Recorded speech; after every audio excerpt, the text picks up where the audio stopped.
सचदेवा। आज हम खड़े हैं कालका परिषद के वार्ड नंबर 12 में। एक ऐसा मुद्दा, वैसे तो मैं रोज मुद्दे दिखाता हूँ, बड़े अजीब अजीब मुद्दे होते हैं। हमने कल का पूरे पिंजौर कालका के स्कूलों का मुद्दा उठाया था। आज मैं लेके आया वार्ड नंबर 12 में एक ऐसा मुद्दा कि किस तरीके से, जिसमें आपको दिखाया जाएगा कि किस तरीके से अधिकारी एक आम आदमी को परेशान करते हैं और ये कहते हैं कि हम बड़े ईमानदार हैं। ठीक है बॉस, आप ईमानदार हैं, लेकिन सामने वाला क्या करता है या क्या नहीं करता, उनको इससे कोई मतलब नहीं है। यहां कालका परिषद के अंदर बैठे हुए अधिकारी अपने सीनियर्स की भी बात ना सुनते हैं, ना सुनना पसंद करते हैं। मेरे साथ एमसी साहब हैं, जिस प्रॉपर्टी के अंदर खड़ा हूं, ये इनकी अपनी निजी प्रॉपर्टी है। इन्होंने मुझे बुलाया वीडियो के लिए। वो उनकी वाइफ है और वो उनकी एक रिलेटिव है जो इस प्लॉट की केयर टेकर है। मेरे पीछे आप एक मकान बनता हुआ देख रहे होंगे। ये मकान लगभग हो सकता है बिना नक्शे का होगा, क्योंकि एक फ्लोर नीचे है, उसके ऊपर 2.5 मंजिल इसने ऊपर बना दिया। हिसाब से ये चीज देखनी है कि इतनी ऊंचाई नॉर्म्स में है कहीं, इस मकान का नक्शा पास है कहीं, सरकार को कुछ दिया गया या नहीं। अगर ये मकान गिरता है, और वैसे तो आप ये देख रहे होंगे इस मकान के अंदर बीच में से खिड़कियां निकाली गई हैं बड़ी बड़ी दोनों तरफ, और ये खिड़कियां अगर निकाली गई हैं तो किसी व्यक्ति की प्राइवेसी खराब होती है, जिसे निजता का अधिकार कह सकते हैं हम। साहब, किसी व्यक्ति को इस देश में ये आदेश नहीं है, ना वो कर सकता है कि वो किसी व्यक्ति की प्राइवेट लाइफ के अंदर दखल दे। ये स्पष्ट रूप से आपको दिखाई देता होगा, वैसे इन अधिकारियों को नहीं दिखाई देगा, ये क्लियर है, ये अधिकारियों को नहीं दिखाई देगा। अधिकारियों को तो छोटे छोटे खड्डे भी नहीं दिखाई देंगे, क्योंकि कल मेरी इसी विषय पे चेयरमैन साहब से बात हुई थी। उन्होंने कहा यार मैंने तो पता ही नहीं हो की रिया वे, जबकि चेयरमैन साहब का घर यहाँ पे वॉकिंग डिस्टेंस पे है, और चेयरमैन साहब अपने घर से निकलते होंगे तो उनको ये बिल्डिंग नजर आती होगी। खैर चलो, हो सकता है उनके भी कुछ दायरे रहे हों, लिमिटेशंस रही हों। साहब, आज में मेरे साथ खड़े हैं वार्ड के एमसी साहब। एमसी साहब, मेरे को एक बात पूछनी है आपसे। जब ये मकान बनने लगा हुआ, जी, आपके पास शिकायत आई होगी इसकी? जी, मेरे जो यहाँ पर केयर टेकर है लेडी, उसने शिकायत की आपसे? जी, परमजीत जी मेरे पास आए थे कि ये जो बिल्डिंग है पुरानी 60 साल पुरानी बिल्डिंग है, उसके ऊपर ये 3.5 मंजिली बिल्डिंग बनाने जा रहे हैं और अवैध रूप से इन्होंने बिल्डिंग बनाई है, और हमारी जो प्रॉपर्टी है उसकी तरफ इन्होंने खिड़कियां निकाल दी। हाँ, वो तो नजर आ रही हैं, इसमें तो कहने की कोई मैंने दिक्कत नहीं। इसके ओनर को भी बुलाया और ये भी आए, हमारी बैठ के बातचीत हुई। इन्होंने कहा ठीक है जी, आप ये इनकी कुछ पाइप के इशू है, ये बंद करा दो। मैंने बंद करवाए और हम खिड़कियां बंद कर लेंगे जी। लेकिन इन्होंने मेरी बात को भी इग्नोर किया जी, और इन्होंने जो खिड़कियां हैं ये बंद नहीं की जी। तो फिर परमजीत जी फिर मेरे पास आए जी, तो इन्होंने कहा जी वो हमारे साथ गाली गलौज करने में भी आते हैं, लड़ने को। मैं कहा जी आपने लड़ना नहीं है, लड़ाई कोई समाधान नहीं। ये लोग लोकल रेजिडेंट है यहाँ के? नहीं सर, ये एक्चुअली इन्होंने प्रॉपर्टी काफी टाइम पहले खरीदी है, रहने वाले हिमाचल के बताए जाते हैं जी। ओके। और ये परमजीत जी फिर मेरे पास आए जी। अगर कोई आपको कोई धमकी देता है या कुछ भी करता है, उसके लिए थाना है, प्रशासन है, आप वहां जा सकते हैं जी जी जी। लेकिन जो मैं कार्रवाई जैसे परिषद की बनती है, मैंने अपने परिषद के दर्शन जी एमई हैं, हाँ जी, जेई हैं, और एक बार तो ईओ साहब के पास भी लेके गया इनको मैं। जेई साहब का क्या शुभ नाम है जी? शुभ नाम ही पूछा जाएगा उनसे। अजय जी सर। अजय सर, मेरे हाथों में कागज दिया आपने, वो एप्लीकेशन आप मैम के द्वारा जमा कराई गई, परमजीत कौर करके नाम है जिनका, 17/7/2024 के अंदर, जिसकी रिसीविंग नंबर है 625 जी, जहां तक मुझे नजर आता है। हाँ यही है सर, यही है ना? सब मैं पूछना चाहता हूँ, 17 तारीख 7वां महीना जी, आज हम लगभग 27 तारीख, लगभग नहीं पूरी 27 तारीख, और 11वां महीना हो चुका है, मतलब 4 महीने लगभग 10 दिन जी, शुरू हो गए 10वां दिन जी। सरकार की तरफ से आप क्या समझते हो, परिषद की तरफ से कोई कार्रवाई हुई? देखिए सर, आपके सामने अभी तक कार्रवाई तो कोई नहीं हुई। एक नोटिस देके इनको आज तक भेज दिया गया। सर मैं आपको एक बात बताना चाहूंगा कि मेरी उम्र 43 साल है जी सर, और मेरा जन्म, अगर आपको कैमरा दिखा सके तो साथ वाले घर का है जी।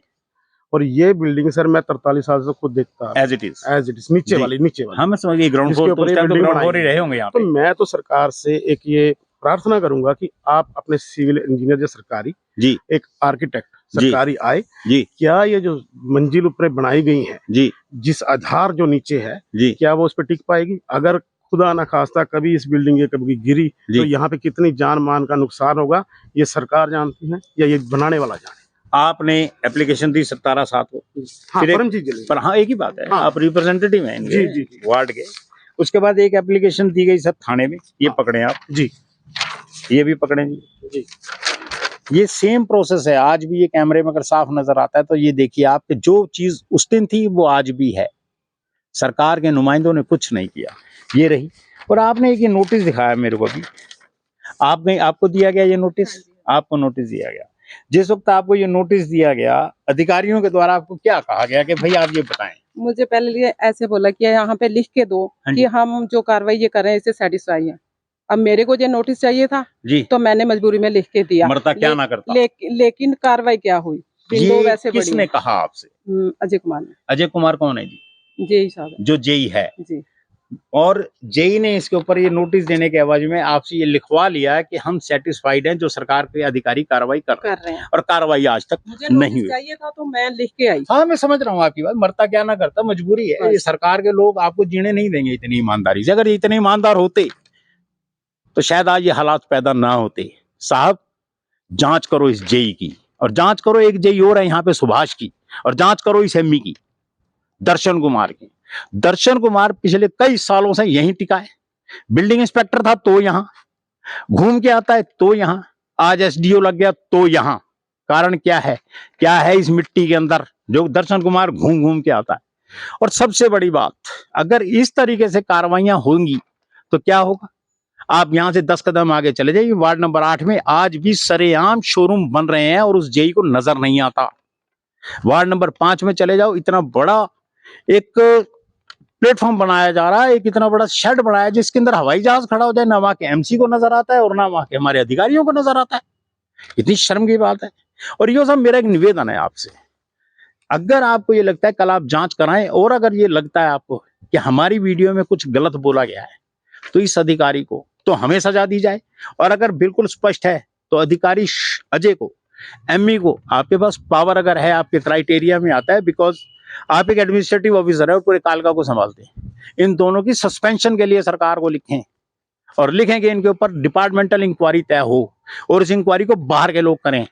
जांच की जानी चाहिए हर साल इनकी कितनी कितने की रिटर्न फाइल करते हैं, कितना पैसा इनके पास कहां से आता है और कहां से नहीं आता। ये बात बड़ी सोचने की है और बड़ी गंभीर विषय है। कोई छोटा मोटा इशू नहीं। आज ये बिल्डिंग गिरती है तो किस किस की जवाबदेही होगी? कोई है? शायद नहीं। अधिकारी अगर ये बिल्डिंग चले जाएंगे, पैसा देंगे, ट्रांसफर कराएंगे, कहीं और चले जाएंगे। और ये वही दर्शन लाल जी, ये वही हैं जिन्होंने वार्ड नंबर 1 में हरियाणा की सबसे ऊंची बिल्डिंग, शायद कह सकता हूं मैं, जो अनऑथराइज्ड रूप से बनवा दी गई 8 या 10 मंजिल, जिसपे एसडीएम मैडम ने एक बार जांच भी की थी, रुचिका बेदी मैडम थी, नेक्सस था, एक ट्रांसफर करा दिया गया उस मैडम का। और अब के एसडीएम साहब को भी कहा गया है जांच उसकी भी होनी चाहिए और जांच इसकी भी होनी चाहिए। अगर नहीं होती इसका मतलब सरकार का फेलियर है ये। और मैं अब आपसे एक निवेदन और आपसे करना चाहूंगा, आप एमएलए साहब को निजी रूप से कहें, क्योंकि आप कहीं ना कहीं पार्षद के अंदर चुने हुए पार्षद हैं और आपका अधिकार है, आपकी आवाज वो ज्यादा सुनेगी। मैं हमारी जो विधायिका जी हैं, निर्वाचित शक्ति रानी शर्मा जी, मैं उनसे भी प्रार्थना करता हूं कि जो आज जिस मुद्दे पर ये वीडियो बनाई जा रही है, आप इसमें संज्ञान लें और जो जो इसमें दोषी हैं उनके ऊपर कार्रवाई की जाए। और मैम, मेरा भी एक निवेदन है, आप सबकी सुनती हैं, उम्मीद है कि आप इस पे भी सुनिएगा। ये एक विडो लेडी है, ये जो गई, जो इस मकान की केयर टेकर है। हम आपके, ये आपकी बच्चे के बराबर हैं, मैं आपका छोटा भाई हूँ, ये आपकी उम्र में बेटी के बराबर होगी। और मैं ये उम्मीद रखता हूँ कि एक माँ अपनी बेटी की जरूर सुनेगी, चाहे और किसी की सुने या ना सुने। बाकी तो जो कुछ है ठीक है।